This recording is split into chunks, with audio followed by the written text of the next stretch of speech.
What's going on, peeps? Welcome to another Angular tutorial. In this video I'm going to talk about caching data in Angular, so stay tuned.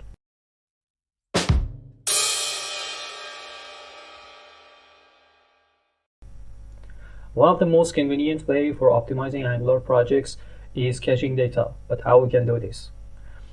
There are enormous workarounds for doing this in Angular projects, such as taking advantage of the state management libraries like NGRX, or using RXJS concepts for holding and sharing data among components. The third option is storing data in local or session storage. And the last but not least is interceptor concept. Via interceptor concepts, we can monitor our requests in single file and do extra operation on them. And one of these extra operation would be caching data. Stay tuned and let's see how we can do this in Angular project. I already prepared this project for the sake of implementing cache interceptor in Angular project, but before doing everything, I created two modules, which are comments and user module. In each module, I did the same thing, and there are two directories here, which are page and services. In the service directory, I created comment service, and in the comment service, there is a get all method.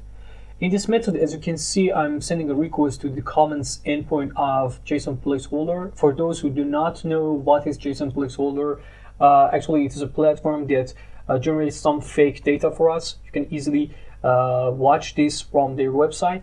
And after fetching the data from this endpoint, I am going to list them in the list component page.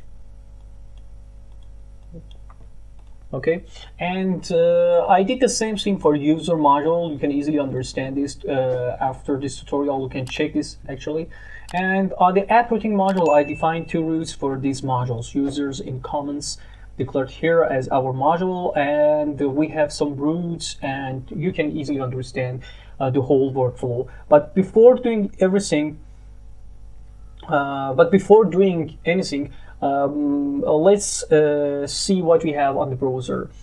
On the app.component, the HTML file, I prepared three links for navigating between different pages, and I'm rendering the current time here like this, okay? And whenever I am clicking on the links, they are navigating me to a different page. Let me go to the network tab and check or demonstrate you what we have here, okay? Whenever I'm clicking on the user list, it sends new requests to the user's endpoint, and whenever I'm going to the comment list, it's going to send new requests to the comments. I can do this one more time, and you can easily understand whenever I'm clicking on these links, it's a new request to the server, and it's not good thing. Actually, it's going to impose huge amount of requests to the server, and it's not proper way functionality wise, and we need to revise this attitude. But how we can do this? Actually, we can monitor the request and prevent extra requests or repetitive requests, okay? So for doing this, we need an interceptor, and in that interceptor, we're going to check our request, okay? If our request is repetitive request, we're going to prevent it. Other than that, we are going to send the request to the server. So let's see how we can do this.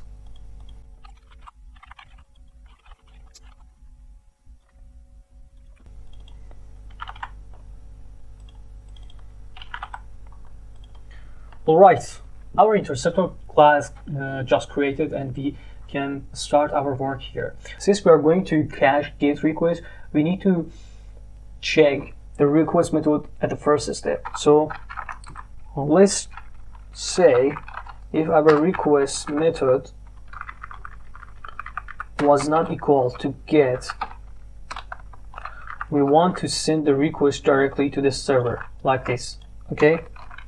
Other than that, we need to check our cache object, but we don't have cache object till now, so let's create it.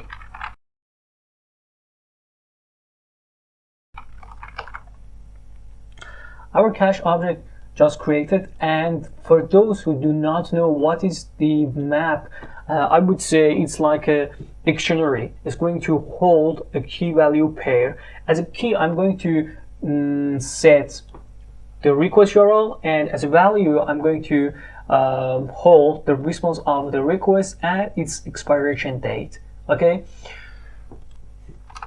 Let's go back to our second step, which was reading data from cache. So for doing this, I'm going to define a new object, which is cache response. Yeah, let's say it's cache response, and I'm going to read its data from cache object.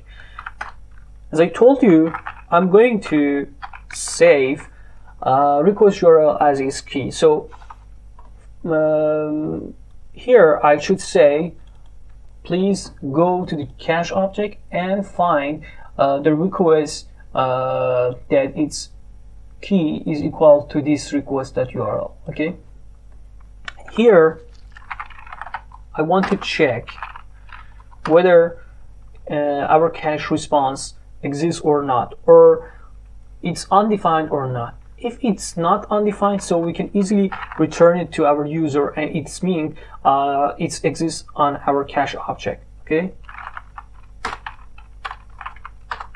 Other than that, we need to send the request directly to the server. Okay, something like this. But these have a problem. When we are sending this request to the server, we're not going to keep or hold the response of the request. Okay, so we won't be able to save the response to the cache object. Okay, so let me define a new method and do this extra operation in it. Okay, send request would be our new method, and in this method I'm going to pass request and next object. Okay, we don't need this line anymore, and I'm gonna come here and define this method like this. Okay, and our response type would be observable HTTP event. Okay, and next is HTTP handler, not HTTP request. Okay, so we need to come here and say we want to return next dot handle, and as its parameter I'm going to pass the request object. But as I told you, we need to do an extra operation here.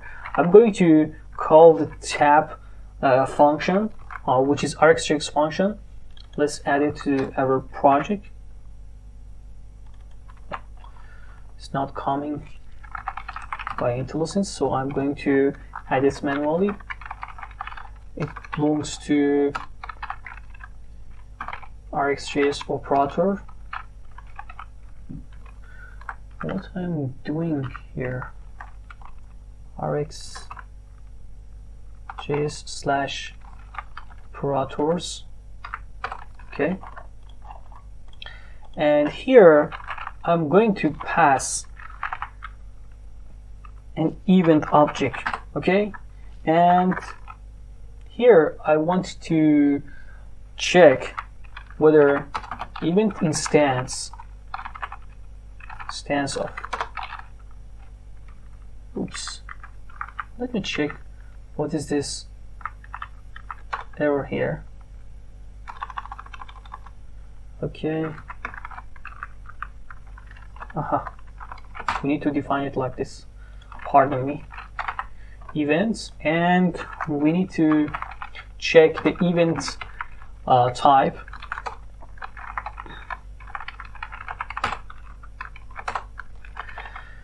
Since events would be different type of values like error, we need to check its type, and we only need the HTTP response. Since we're going to store the response of the request, we need to check it like this, and whenever we receive it, we need to add it to the cache object. Okay, for doing this, I'm going to tell to project that I have an object which is cache, and on the cache I'm going to set this request data. Okay, but what are these data? As a key, I'm going to set this request URL, and as a response, I'm going to set the expire date, which will be a date, and as a response, I'm going to set this event since it's our request response. But as expired date, new date is not good value, and we need to set our expiration date. Let's say we want to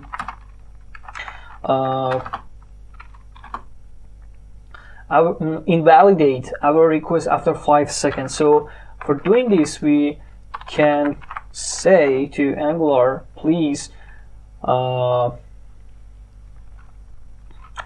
do something like this for us, 5 times 1000. Okay, and it will invalidate this request for us after 5 seconds. Okay,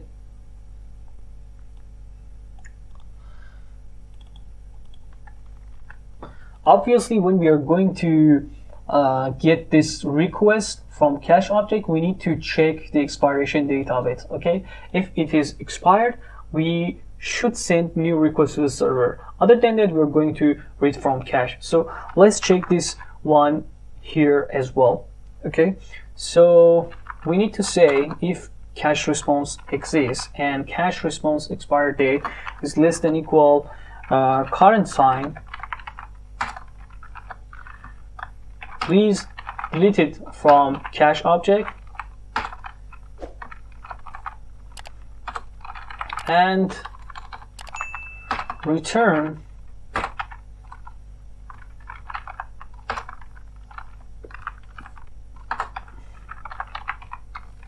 the value of this sent request for us. Okay, return. That's it. Our interceptor class is ready. Okay, let's go to our browser and check what we have here till now. Okay, we're still sending requests many times to the server, so there should be a problem here. We need to do another step. We need to go to our app module and declare to the project that we have an interceptor. So we need to do something like this, and our project should work correctly. Okay, let me go to the user list and go to comments. See, it's not going to fetch request, and after 5 seconds it sended new request to the server. Okay, it's awesome. See, as you saw, it was super easy to cache our data via interceptor in Angular project. If you have any idea or comment, please leave on the comment section, and if you like the video, please hit the like button. I will see you on the next video. Cheers.